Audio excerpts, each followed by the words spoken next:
మహానుభావుడు మన పట్టణంలో ఉప్పులూరి కామేశ్వరరావు గారిని మీరు వినే ఉంటారు, ఫిజిక్స్ లెక్చరర్ గారు. ఆయన మహర్షి సదృశులు ఫిజిక్స్ లో. ఆయన వ్రాసినటువంటి ఆ శ్లోకాల్ని విని మొన్న హైదరాబాద్ లోను ఈ శ్లోకములు ఎట్టి పరిస్థితుల్లో చెక్కు చెదిరిపోకూడదని రామోజీ ఫిలిం సిటీ నుంచి ఒక ఆర్టిస్ట్ ని తీసుకొచ్చి, ఒక సింగర్ ని తీసుకొచ్చి వాటిని సీడీస్ చేశారు. ఒక పక్క నుంచి వేదమంత్రం వెడుతూ ఉంటుంది, ఒక పక్క నుంచి శ్లోకం వెడుతూ ఉంటుంది. అవి త్వరలో ఆవిష్కరింపబడబోతున్నాయి ఆ క్యాసెట్స్. ఎంత శక్తివంతంగా వచ్చాయంటే ఆ క్యాసెట్స్, ఆ మంత్రాల్ని నమ్ముకొని ముందు వీటి ప్రయోగం నేను నా మీద చేసుకుంటానన్నారు శ్రీరామచంద్రుడు గారు.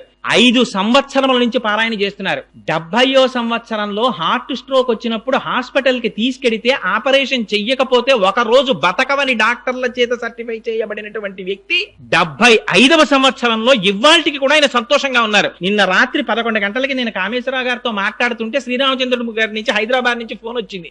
ఆ ఫోన్ కి వారి వాణికి ఒక నమస్కారం చేశారు. అది విశ్వాసం అంటే. అందుకని కపిలతీర్థం అంటే సామాన్యమైన క్షేత్రం కాదది. వెంకటేశ్వరుడు ఒకడు, పరమశివుడు ఒకడు కారు, ఇద్దరు ఒకటే. ఎందుచేత అంటే చంద్రశేఖర పరమాచార్యులు ఒక అద్భుతమైనటువంటి మాట చెప్తుండేవారు. తిరుమలై. తిరుమలై అంటే ఏమిటండి? తిరు అంటే శ్రీ అని అర్థం, గౌరవవాచకం. మలై అంటే శైలము, కొండ. దాని పేరేమిటి? శ్రీశైలము. తిరుమల నంబి అని శ్రీ మహావిష్ణువుని కొలిచినటువంటి మహాభక్తులు తిరుమల నంబి. ఆయన్ని సంస్కృతంలో పిలవవలసి వస్తే శ్రీశైల పూర్ణులు అని పిలుస్తారు ఆయన్ని. ఇది శ్రీశైలమే. తిరుమల అంటే శ్రీశైలం, శ్రీశైలం అన్నా శ్రీశైలమే. 2 శ్రీశైలాలే. 2 శ్రీశైలాల్లోనూ ఇక్కడ కరచరణాదులతో కూడినటువంటి స్వామి ఉన్నారు, అక్కడ కరచరణాదులతో కనపడనటువంటి అరూపరూపి అయిన పరమాత్మ ఉన్నారు.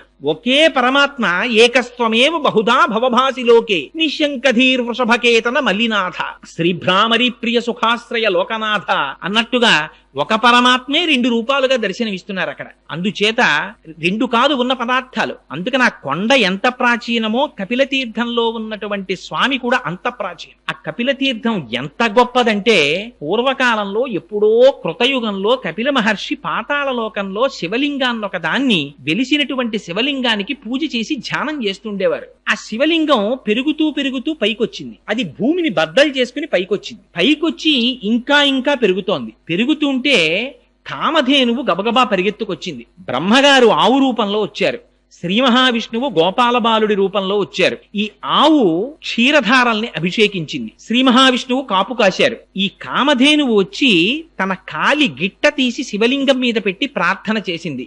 మా వర్ధస్య, స్వామి ఇక నువ్వు పెరగకు అని అడిగింది. ఇప్పటికీ కూడా కపిలతీర్థంలో ఉండేటటువంటి శివలింగం తల మీద కాలి గిట్ట యొక్క ముద్ర ఉంటుంది. అలాగే సజ్జోజాత అఘోర తత్పురుష వామదేవ ఈశానములనేటటువంటి 5 ముఖాలతో చూస్తూ ఉంటాడు పరమశివుడు. 5 ముఖాల్లో ఆ పశ్చిమాభిముఖంగా ఉండేటటువంటి పరమశివుని యొక్క ముఖానికి ఆ సజ్జోజాత మూర్తికి 3వ కన్ను ఆ శివలింగానికి ఇప్పటికీ కనపడుతుంటుంది. అది అలంకారం చేసినప్పుడు మనం అంతరాలయంలోకి వెళ్ళి స్పష్టంగా చూడడం కుదరదేమో అన్న ఉద్దేశ్యంతో దీనికి సంబంధించినటువంటి చిత్తరువులన్నింటినీ సభామంటపంలో పెట్టారు. దర్శించగలిగినటువంటి వాళ్ళు వెళ్లి దర్శించి ప్రార్థన చేయవచ్చు అని. అది శివలింగం మొట్టమొదట తెల్లగా ఉంటుంది, మధ్యలో పసుపు వర్ణంతో ఉంటుంది, బంగారు రంగుతో, పైన ఎరుపు వర్ణంతో ఉంటుంది. ఆ కపిల తీర్థంలో ఉండేటటువంటి కపిలలింగము ఎంత ప్రాచీనమైనటువంటి లింగమో ఆ పక్కనే ఉండేటటువంటి కామాక్షి అమ్మవారు కూడా అంతే ప్రాచీనమ తల్లి. కామాక్షి అంటేనే, కామ అంటే అందమైన అక్షి కన్నులు కలది కాదు కాదు. కామ అంటే కోరికలను కేవలం తన చూపుల చేత ఇయ్యగలిగినటువంటి తల్లి. శంకరులు సౌందర్యలహరిలో స్తోత్రం చేస్తారు. నఖైర్నాక స్త్రీణాం కరకమల సంకోచ శచిభిః స్తరూణాం దివ్యానాం హసత యువతే చండిచరణౌ ఫలాని స్వస్థేభ్యః కిసలయ కరాగ్రేణ దదత దరిద్రేభ్యో భద్రాం శ్రియమనిష మహ్నాయ దదతౌ అంటారు. అమ్మ మాకు బెంగలేదమ్మా, మేము ఎక్కడున్నా సరే మాకు కామధేను అక్కర్లేదు, కల్పవృక్షం అక్కర్లేదు, అవన్నీ దేవతల దగ్గర ఉన్నాయి, వాళ్ళు ప్రార్థన చేస్తారు. మాకేం కావాలి, మాకేం బెంగలేదు, మేము ఎక్కడున్నా సరే మాకు ఆపదొచ్చిందా అమ్మా అని ఒక్క పిలుపు పిలుస్తామంతే, ఆ అమ్మ పాదాలను ఒక్కసారి తలుచుకుంటామంతే. ఎక్కడుంటే మాత్రమేమిటి, ఆ తల్లి దృష్టి ఎంత దూరం పెడుతుంది. శంకరులు అంటారు సౌందర్యలహరిలో, దృశాద్రాఘీయస్యాదరదలిత నీలోత్పల రుచ దవీయాంసం దీనం స్నపయ కృపయా మమపి శివే అనేనాయం ధన్యో భవతి నచతే అనిరియత వనేవా హర్మ్యేవా సమకర నిపాతో హిమకర అంటారు. ఈ బ్రహ్మాండములన్నీ ఎంత నిండిపోయాయో అంతకన్నా దాటి అమ్మవారి చూపు చూస్తుంటుందిట. వృషాద్రాఘీయస్యాదరదలిత నీలోత్పలలుచ, నల్ల కలువలు ఎలా ఉంటాయో అలా ఉంటాయట అమ్మవారి కళ్ళు. అందుకని ఆవిడ కళ్ళకి కామాక్షి అని పేరు. కాదుట, కామాక్షి అంటే కామేశ్వరుణ్ణి చూసి చూసి కామేశ్వరుణ్ణి తన కన్నులుగా పెట్టుకుందిట. కాదుట, ఆవిడికి పంచకృత్యపరాయణ అని పేరు. సృష్టి, స్థితి, లయ, తిరోధాన అనుగ్రహములను చేస్తుంది అమ్మవారు. ఆ తిరోధానం అంటే అణువుల కింద మార్చేస్తుంది ప్రపంచాన్ని, దాన్ని తనలో ఉంచుకుని మళ్ళీ తిరిగి ఉత్పత్తి చేస్తుంది. అది అనుగ్రహం అంటారు. అలా పంచకృత్యపరాయణ అయినటువంటి తల్లి పరమశివుడు లయమైపోయినటువంటి ప్రపంచాన్ని మళ్ళీ సృష్టించాలనేటటువంటి భావన ఏర్పడినప్పుడు ఆ భావన తెలుసుకుని పరమశివుని యొక్క శక్తిగా వ్యక్తీకరింపబడినటువంటి స్వరూపానికి కామాక్షి అని పేరు. కాంచీపురంలో పీఠాది దేవత ఆవిడ. అటువంటి కామాక్షీదేవి అక్కడ వెలిసి ఉంది. మీకు ఆశ్చర్యకరమైన విషయం ఏమిటో తెలుసా అండి? ఎంతంత గొప్ప గొప్ప జ్వరాలు రానివ్వండి, ఎటువంటి తాపములు ఏర్పడనివ్వండి, ఎంత కాలానికి తగ్గనటువంటి జ్వరంతో బాధపడుతున్నవారు, ఎంత కాలానికి తగ్గనటువంటి వ్యాధులతో బాధపడుతున్నవారు. ఆ మధ్య కాలంలో నేను పేపర్లో ఒక సంఘటన చదివాను. ఒక ఆయన వెళ్లి హాస్పిటల్లో చూపించుకుంటే ఆయనకి ఎక్స్రే, ఈసీజీ అవి తీసి చాలా పరమ ఉపద్రవకరమైనటువంటి వ్యాధి ఒకటి పొడసూపుతోంది అని చెప్పి డాక్టర్లు నిర్ధారించారు. ఏమో ఉంటామో ఉండవో అనే అనుమానంతో ఆయన ఆపరేషన్ టేబుల్ ఎక్కే ముందు ఒక్కసారి కపిల తీర్థానికి వెళ్లి స్వామి దర్శనం చేద్దామని వెంకటాచలంలో వెంకటాచల ప్రభువుని, కపిల తీర్థంలో పరమశివుణ్ణి దర్శనం చేసి అక్కడ జలపాతం కింద స్వామి పుష్కరిణిలో స్నానం చేసి వెళ్లారు. వెడితే ఆయన్ని మళ్ళీ ఆపరేషన్ టేబుల్ మీదకి తీసుకెళ్లే ముందు చూస్తే అందులో ఇంతకు ముందు కనపడినటువంటి వ్యాధి కనపడలేదట. ఇది అబద్ధమని మీరు అనుకుంటారేమో. మీకు కాకినాడలోనే జరిగిన యథార్థమైన సంఘటన ఒకటి చెప్తాను. హైదరాబాద్ లో మహామహోపాధ్యాయ బిరుదాంకితులు పుల్లెల శ్రీరామచంద్రుడు గారని ఉన్నారు. ఆయన 5 సంవత్సరాల క్రితం ఆయనకి హార్ట్ స్ట్రోక్ వచ్చింది. వస్తే ఆయనకి ఎందరో ఐఏఎస్లు శిష్యులు ఉన్నారు. గబగబా ఆయన్ని తీసుకెళ్లారు హాస్పిటల్కి. సోమరాజు గారని చాలా ఫేమస్ కార్డియాలజిస్ట్. ఆయన చూసి నువ్వు ఇంటికి వెడితే మరణిస్తావు, బైపాస్ సర్జరీ చెయ్యాలన్నారు. వేదమునందు ఆయనకి ఎంతటి నమ్మకం అంటే అదండి భక్తి అంటే, అది ధృతి అంటే. ఈ హృదయ పుండరీకమునందు ఇంతకాలం సీతారాములకి గుడి కట్టి పూజ చేశాను, అటువంటి గుండెకాయని నీ కత్తులతో కిలుకుతావా? మా స్వామి పాదములకు తగలదా కత్తి? వీల్లేదన్నారు అని పక్క దిగి వెళ్ళిపోయారు. వాళ్ళు ఇచ్చిన మందులు పొద్దున్న వేసుకుంటే మత్తుగా ఉంటుందని మధ్యాహ్న కాలం కూర్చుని వేదములలో ఉండేటటువంటి సూర్య మంత్రములన్నిటినీ తీసుకుని తత్తుల్యంగా వాటిలో ఆరోగ్యం భాస్కరాదిచ్చేత్ అద్భుతమైనటువంటి శ్లోకాలు రాశారు. రాసి వాళ్ళ నాన్నగారు మహాపండితులు, ఆయన ప్రార్థనా శ్లోకాలు చేశారట ఆయన శరీరంతో ఉన్నప్పుడు. మహానుభావుడు మన పట్టణంలో ఉప్పులూరి కామేశ్వరరావు గారని మీరు వినే ఉంటారు, ఫిజిక్స్ లెక్చరర్ గారు. ఆయన మహర్షి సదృశులు ఫిజిక్స్ లో. ఆయన వ్రాసినటువంటి ఆ శ్లోకాలని విని మొన్న హైదరాబాద్ లోను ఈ శ్లోకములు ఎట్టి పరిస్థితుల్లో చెక్కు చెదిరిపోకూడదని రామోజీ ఫిలిం సిటీ నుంచి ఒక ఆర్టిస్ట్ ని తీసుకొచ్చి, ఒక సింగర్ ని తీసుకొచ్చి వాటిని సీడీస్ చేశారు. ఒక పక్క నుంచి వేదమంత్రం పెడుతూ ఉంటుంది, ఒక పక్క నుంచి శ్లోకం పెడుతూ ఉంటుంది. అవి త్వరలో ఆవిష్కరింపబడబోతున్నాయి ఆ క్యాసెట్స్. ఎంత శక్తివంతంగా వచ్చాయంటే ఆ క్యాసెట్స్, ఆ మంత్రాల్ని నమ్ముకొని ముందు వీటి ప్రయోగం నేను నా మీద చేసుకుంటానన్నారు శ్రీరామచంద్రుడు గారు. 5 సంవత్సరముల నుంచి పారాయణ చేస్తున్నారు. 70వ సంవత్సరంలో హార్ట్ స్ట్రోక్ వచ్చినప్పుడు హాస్పిటల్ కి తీసుకెడితే ఆపరేషన్ చెయ్యకపోతే ఒక రోజు బతకవని డాక్టర్ల చేత సర్టిఫై చేయబడినటువంటి వ్యక్తి 75వ సంవత్సరంలో ఇవాళకి కూడా ఆయన సంతోషంగా ఉన్నారు. నిన్న రాత్రి 11 గంటలకి నేను కామేశ్వరరావు గారితో మాట్లాడుతుంటే శ్రీరామచంద్రుడు గారి నుంచి హైదరాబాద్ నుంచి ఫోన్ వచ్చింది. ఆ ఫోన్ కి వారి వాణికి ఒక నమస్కారం చేశారు. అది విశ్వాసం అంటే. అందుకని కపిలతీర్థం అంటే సామాన్యమైన క్షేత్రం కాదది. అక్కడ పరమశివలింగముతో పాటుగా ఆనాడు పరమశివుడు జటాజూటంలో పట్టినటువంటి గంగ త్రిపథగయై మందాకిని, భాగీరథి, భోగవతి అనేటటువంటి పేర్లతో పాతాళానికి వెడితే ఆ భోగవతి మళ్ళీ పైకుబికి అక్కడే పుష్కరిణిగా ఏర్పడింది. అది ఎంత శక్తివంతం అంటే పార్వతీదేవితో పరమశివుడు ఒక మాట చెప్పాడు. పార్వతి, ఈ తీర్థము ఎంత గొప్పదో తెలుసా?